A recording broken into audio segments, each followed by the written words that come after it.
मेरे भाई साहब बोलते हैं कि वो 3 बार के एमएलए, वो सिर्फ 1 बार के एमएलए हैं। भाई पहली बार मैं जीता, दूसरी बार मेरी सीट पे मैंने तो उनको जिताया था, उनको कौन जिता था? वहाँ सरपंच भी मैंने मेरे बड़े भाई साहब को दूसरों को बनाना पड़ा था, उनको तो सरपंच के भी लोग तैयार नहीं थे। मैं आपको ये कहूँ, अगर मेरे को खुद को कंफर्टेबल जोन में ले जाना होता 2014 में वसुंधरा जी मुझे भारतीय जनता पार्टी में ज्वाइन करवा रहे थे। पासवान जी से मैंने बात की तो पासवान जी की तबीयत ठीक नहीं थी। अच्छा।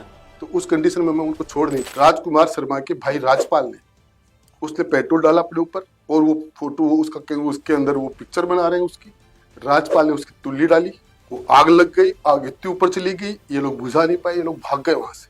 और मैंने भाग करके उसको बुझाने की कोशिश की, मिट्टी डाली, उसको नीचे पटका उसको।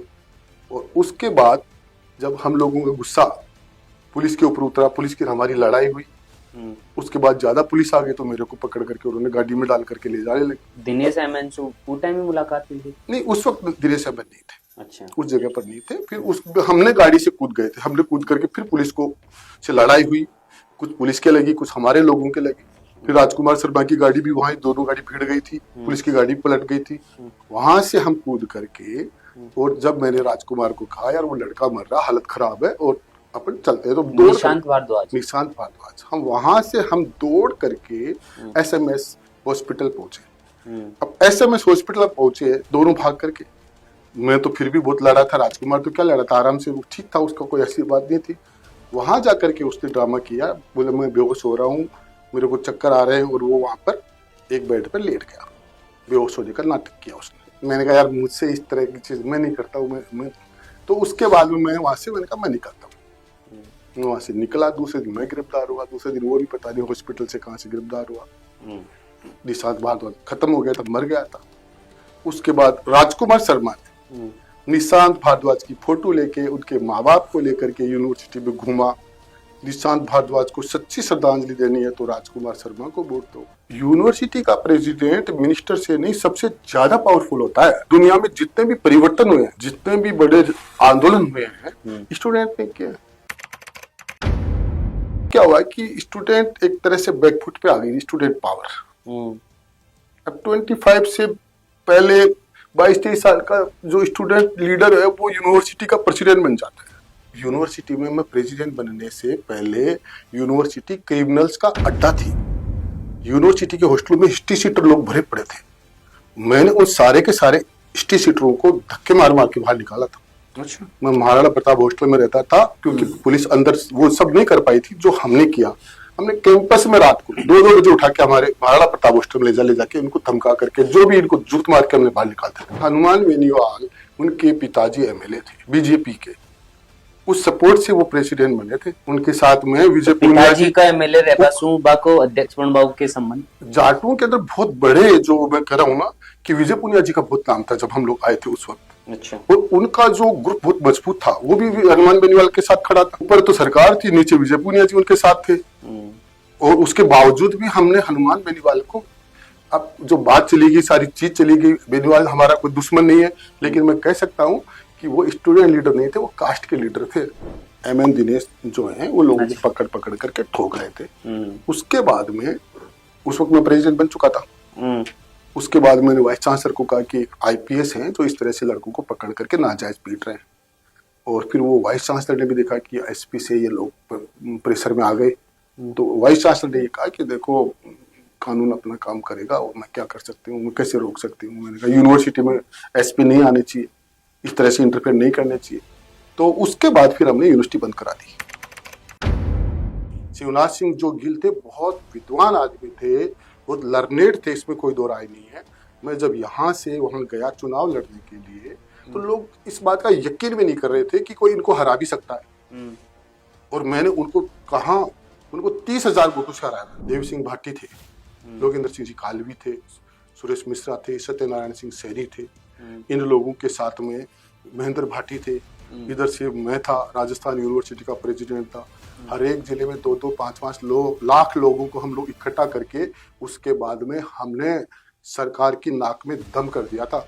हमने प्रधानमंत्री की सभा को रोक दिया था, हमने प्रधानमंत्री के भाषण को रोक दिया था। मैंने कोलायत में गया, कोलायत में जाकर के मेरे जो बहनोई हैं, जो अमर सिंह भाटी, उनके चुनाव को मैंने संभाला, उनके एजेंट्स मैंने बैठाए, लड़ाई मैंने लड़ी, मेरी 50 गाड़ियाँ टूटी वहाँ पर। देवी सिंह भाटी के जो वहाँ पर जो पावर है देवी सिंह भाटी की, उनके जो लोग थे, जो विशेष करके उनमें हमारे लोग थे, उन लोगों से हमको लड़ना पड़ा। पिछली बार गया था, इस बार मैं नहीं गया, इस बार मैं बीजेपी में आ गया था। 2023 के अंदर बीजेपी ज्वाइन कर ली थी मैं। तो मैं जब वहाँ चुनाव लड़ रहा था, मेरे पास में थोड़ा बहुत पैसा पासवान जी ने, मेरे लोगों ने सहयोग करके, हमारे पास कौन सी पार्टी थी, बड़ी पार्टी, हमारे पास साधन होते तो हम शीशरा मोला की और इनकी पूरी तोड़ देते हम।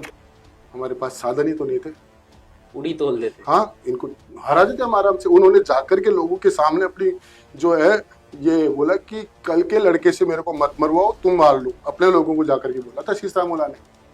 शीशरा मोला के घुटने टेक दिए थे मैंने।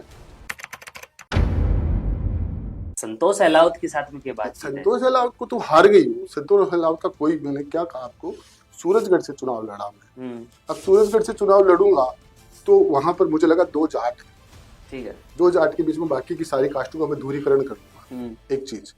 दूसरी, उधर उदयपुर वाटी के अंदर मैं चाहता था मेरी सीट, 5 साल में मैं लड़ा था, आपको बताऊं, पानी के मुद्दे के ऊपर अगर कोई अफसर वहां पर मेरे खिलाफ होता था, वो अफसर उदयपुर वाटी में ठहर नहीं पाता था, रुक नहीं पाता था। वही अधिकारी सरकार को, चाहे सरकार मेरे खिलाफ रही या पक्ष में रही, लेकिन उसी को लगाना पड़ता था जिसको हम चाहते थे। अच्छा। तो एक अधिकारी आए, अय्यन थे, फौज से आए हुए थे, और कहते हैं कि वो सुनीता सिंह जी के रिश्तेदार थे, और वहां पर मेरे पानी की बहुत किल्लत रहती है, पेयजल की। तो वो पानी बंद कर दिया। लोगों ने कहा इस बात के लिए थोड़ी जीता है, मैंने कहा कल हटा देंगे उसको। फिर पब्लिक थी, प्रोटेस्ट हुआ, पब्लिक ने और वहाँ कर्मचारियों के बीच में लड़ाई हुई, उसकी जान मैंने बचाई थी। लोग तो कहे थे पीटे आवान।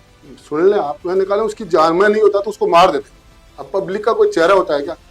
नाम तो रणबीर गुड़ा का आया, केस को फेस तो रणबीर गुड़ा को करना पड़ा पूरा का पूरा। जबकि थे बचाया वान। यस, मैंने बचाया उसको। हनुमान बेनीवाल और मेरे चुनाव से पहले जेसी बोस हॉस्टल कांड हुआ।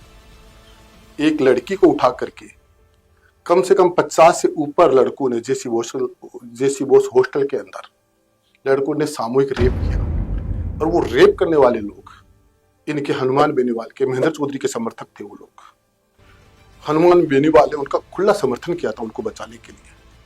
और वो जो कांड हुआ, उस कांड के अंदर वो लड़की रोती बिलखती थाने में पहुंची।